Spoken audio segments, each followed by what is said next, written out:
Class में सीखेंगे interrogative sentence. तो हेडिंग डालेंगे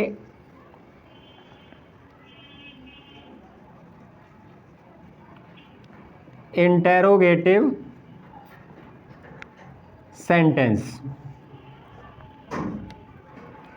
डियर स्टूडेंट, आपको पता है कि इंटेरोगेटिव सेंटेंस को इंग्लिश में कहते हैं और हिंदी में इसे कहा जाता है प्रश्नवाचक वाक्य। डियर स्टूडेंट, आपको यह भी पता होगा कि इंटेरोगेटिव सेंटेंस दो प्रकार के होते हैं। यहाँ पर आप डालेंगे हेडिंग, फर्स्ट डालेंगे डियर स्टूडेंट आप यस नो टाइप सेंटेंस।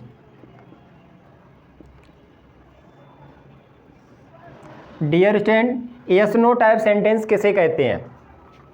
छोटी सी आप लिख लेंगे डेफिनेशन, जो वाक्य हिंदी में क्या शब्द से शुरू हों। ठीक है डियर स्टूडेंट, जो हिंदी के वाक्य हैं वो क्या शब्द से शुरू होंगे तो वो आपके यस नो टाइप सेंटेंस कहलाएंगे। तो आइए प्रेजेंट परफेक्ट टेंस के इंटेरोगेटिव में कौन कौन से रूल आपको अप्लाई करना है उसको यहाँ पर लिख लेंगे। रूल नंबर फर्स्ट है, सबसे पहले आपको क्या क्या पता है कि एक वचनकर्ता के साथ क्या लगाएंगे आप, हैज, और बहुवचन के लिए आप किसका प्रयोग करेंगे, हैव का। किससे पहले, सब्जेक्ट से पहले डियर स्टूडेंट। और इसमें आपको पता है जो वर्ब है आपके उसकी कौन सी फॉर्म, वर्ब के थर्ड फॉर्म का प्रयोग किया जाता है। उसके बाद लास्ट में क्वेश्चन मार्क लगाना है। इस तरीके से भी और आप फॉर्मूलों के माध्यम से भी इसको समझ सकते हैं। सबसे पहले आपको लिखना है हैज या हैव, उसके बाद आपको लिखना है सब्जेक्ट, उसके बाद वर्ब के थर्ड फॉर्म डियर स्टूडेंट, उसके बाद लिखना है आपको ऑब्जेक्ट, ऑब्जेक्ट के बाद कुछ एक्स्ट्रा वर्ड बचता है उसे लिख देना है और उसके बाद आपको क्वेश्चन मार्क लगाना है। तो डियर स्टूडेंट आइए एग्जाम्पल के माध्यम से अच्छी तरीके से समझते हैं। सबसे पहले सब्जेक्ट को देखना है, सब्जेक्ट सिंगुलर का है तो सबसे पहले हैज लगाना है, प्लूरल का है तो हैव लगा देना। ये आपको यहाँ से समझ में नहीं आया तो यहाँ से लिख दे रहा हूँ सिंगुलर नंबर। ठीक है, सिंगुलर नंबर सब्जेक्ट के लिए और ये प्लूरल नंबर सब्जेक्ट के लिए, प्लूरल नंबर सब्जेक्ट के लिए। ठीक है प्यारे बच्चों, अब आइए किसके माध्यम से, एग्जाम्पल के माध्यम से समझते हैं। तो सबसे पहले यहाँ पर आप कोई भी एक एग्जाम्पल ले सकते हैं जो क्या से स्टार्ट हो और अंत में क्या आए, चुका या चुकी या लिया या दिया आए। क्या तुमने अपना पाठ याद कर लिया है। तो आप देख सकते हैं क्या से स्टार्ट है। तो सबसे पहले आप सब्जेक्ट देखेंगे और सब्जेक्ट को सब्जेक्ट के स्थान पर लिख लेंगे। सब्जेक्ट क्या, यू, तो यू के साथ आपको क्या लगाना है, हैव, तो क्या के नीचे आप लिख लेंगे हैव। ठीक है, अब क्या लिखना है आपको, देखो हैज और हैव में से एक हो गया, सब्जेक्ट हो गया। आप देखेंगे वर्ब, वर्ब क्या, याद करना, तो याद करना की स्पेलिंग प्यारे बच्चों क्या है, लर्नट, और यू के साथ अपना क्या अंग्रेजी योर, और पाठ के लिए लेसन, क्या बचा, क्वेश्चन मार्क, क्या बन गया, have you learned your lesson. इस तरीके से आप फॉर्मूला अप्लाई करते जाएंगे और जो सेंटेंस क्या दिया हो प्रेजेंट परफेक्ट का है उसे आसानी से इस तरीके से बनाते जाएंगे। और एग्जाम्पल को देखते हैं प्यारे बच्चों, कुछ इंपॉर्टेंट एग्जाम्पल लिए गए हैं, देखते हैं इनको किस किस तरीके से हिंदी से इंग्लिश में ट्रांसलेट किया जाएगा।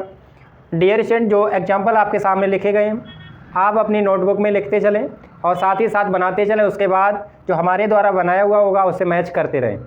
इस तरीके से आप बहुत अच्छी तरीके से हिंदी से इंग्लिश में ट्रांसलेट करना सीख जाएंगे।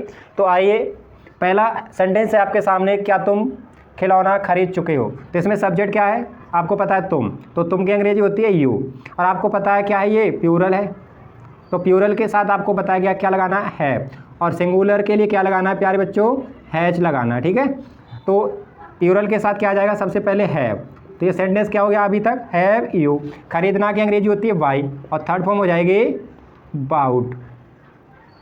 ठीक है, क्या चीज़, खिलौना, हैव यू बाउट द लगा देंगे यहाँ पे, बाउट द टॉय, इस तरीके से।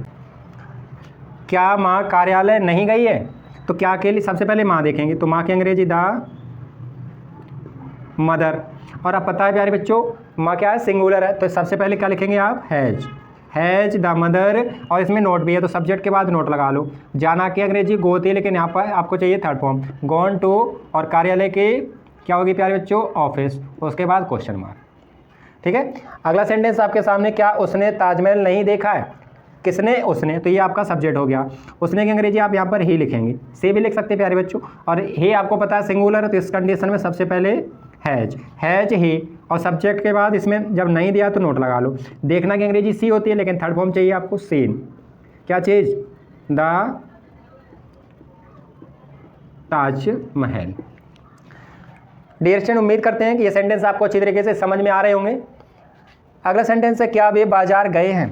तो इसमें सब्जेक्ट देखें, क्या बे, तो बे की अंग्रेजी सब्जेक्ट के नीचे लिख लो आप दे, तो दे आपको पता है प्लूरल है, तो क्या के नीचे आप लिखेंगे हैव दे। जाना की अंग्रेजी होती है गो, क्या होती है प्यारे बच्चों, गो, लेकिन यहाँ पर आपको चाहिए थर्ड फॉर्म गोन, और टू कहाँ पर, गोन टू मार्केट, बाजार के मार्केट, उसके बाद आपको क्वेश्चन मार्क लगा लेना। अगला सेंटेंस आपके सामने, क्या वह मेरे लिए किताब लाया है? तो इसमें सब्जेक्ट क्या है, वह, तो वह की अंग्रेजी ही, और ही एक वचन है तो सबसे पहले हैज। अब इसमें देखो लाना की अंग्रेजी होती है ब्रिंग, लेकिन इसमें क्या थर्ड फॉर्म चाहिए आपको, क्या हो जाएगा, ब्राउट। क्या चीज़? बुक। किसके लिए? मेरे लिए, तो मेरे की अंग्रेजी फॉर, और ऑब्जेक्ट क्या है, मेरे लिए, तो यहाँ पर आ जाएगा फॉर मी, और इस तरीके से question mark. Has he brought book for me. Dear student, उम्मीद करते हैं कि ये क्लास आपको अच्छी लग रही होगी, ऐसे कुछ ना कुछ आपको सीखने को मिल रहा होगा। अगला सेंटेंस आपके सामने, क्या तुमने उसे बुलाया? तो इस सेंटेंस में सब्जेक्ट क्या है प्यारे बच्चों, तुमने, तो तुमने की अंग्रेजी यू, यहाँ पर लिख लेंगे, यू प्लूरल है तो सबसे पहले क्या लिखेंगे, हैव। अब इसमें बुलाना की अंग्रेजी होती है कॉल, लेकिन ये प्रेजेंट का परफेक्ट है डियर स्टूडेंट, तो थर्ड फॉर्म हो जाएगी कॉल्ड। उसे ऑब्जेक्ट है, उसे की अंग्रेजी हिम, और लास्ट में क्वेश्चन मार्क। कोई सा भी सेंटेंस है आप बस इसी तरीके सबसे पहले सब्जेक्ट को देखो, और सब्जेक्ट के अकॉर्डिंग ही आप हेल्पिंग वर्ब को क्या के नीचे लिख लो, उसके बाद जो मैन वर्ब है उसको लिख लो, ऑब्जेक्ट बचा है तो ऑब्जेक्ट लिख दो, नहीं दिया है तो ऑब्जेक्ट नहीं लिखना, लास्ट में क्वेश्चन मार्क लगाना है।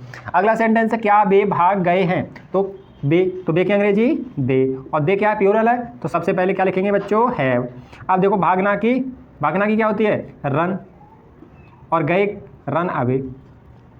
क्या हो गया, इसके फर्स्ट फॉर्म और थर्ड फॉर्म की जो स्पेलिंग होती है प्यारे बच्चों वो सेम होती है, लेकिन इसे जैसे रन रैन रन ऐसे इस तरीके से बोला जाता है, तो हैव देयर रन अवे, इस तरीके से। अगला सेंटेंस है, क्या उन्होंने शेर देखा है? उन्होंने, तो उन्होंने की अंग्रेजी भी क्या होती है प्यारे बच्चों, दे होता है, और ये जैसे कि प्लूरल है तो यहाँ पर भी आप क्या लिखेंगे, हैव दे। देखना की अंग्रेजी सी, लेकिन आपको चाहिए थर्ड फॉर्म सीन। क्या चीज़, have they seen the lion, इस तरीके से। अगला सेंटेंस क्या है, क्या राधा ने एक गीत नहीं गाया है? सब्जेक्ट क्या है प्यारे बच्चों, राधा, तो यहाँ पे लिख लो राधा। अब राधा एक वचन है क्योंकि ये क्या है, नाउन है, और नाउन को हमेशा क्या माना जाता है, थर्ड पर्सन माना जाता है, तो यहाँ पर आप सबसे पहले क्या लिखेंगे, हैज राधा। इसमें नहीं भी है तो सब्जेक्ट के बाद ही नोट लिखा जाता है प्यारे बच्चों, तो हैज राधा नोट। गाना की थर्ड फॉर्म क्या होगी, सिंग, संग, संग, तो इसके स्पेलिंग बदल जाती है SUNG, संग ए सॉन्ग। क्या हो गया आपका सेंटेंस, हैज राधा नोट संग ए सॉन्ग। ये सेंटेंस दिया है प्यारे बच्चों, क्या स्कूल खुल गया है? तो इसमें सब्जेक्ट क्या है, स्कूल, तो सबसे पहले यहाँ पे लिख लो द स्कूल। आपको पता है एक वचन है तो यहाँ पे लिख लो हैज, और खुलना की अंग्रेजी होती है ओपन, और यहाँ पर थर्ड फॉर्म हो जाएगी ओपन। क्या बन गया dear student, has the school open. Dear student, इसी तरीके की क्लास देखने के लिए यदि अभी तक आपने हमारे चैनल को सब्सक्राइब नहीं किया है तो प्लीज़ चैनल को सब्सक्राइब कर लें, और अपने जो भी फ्रेंड हैं उनके साथ वीडियो को शेयर करना ना भूलें। मिलते हैं अगली क्लास में, जहाँ पर आपको पढ़ाया जाएगा प्रेजेंट परफेक्ट टेंस का जो इंटेरोगेटिव होगा वो सेकंड टाइप होगा, जिसमें कोई भी क्वेश्चन वर्ड बाकी के बीच में दिया होगा उसको किस तरीके से बनाया जाएगा वो आपको बिल्कुल आसान सा तरीका आपको बताया जाएगा। तब तक के लिए जय हिंद।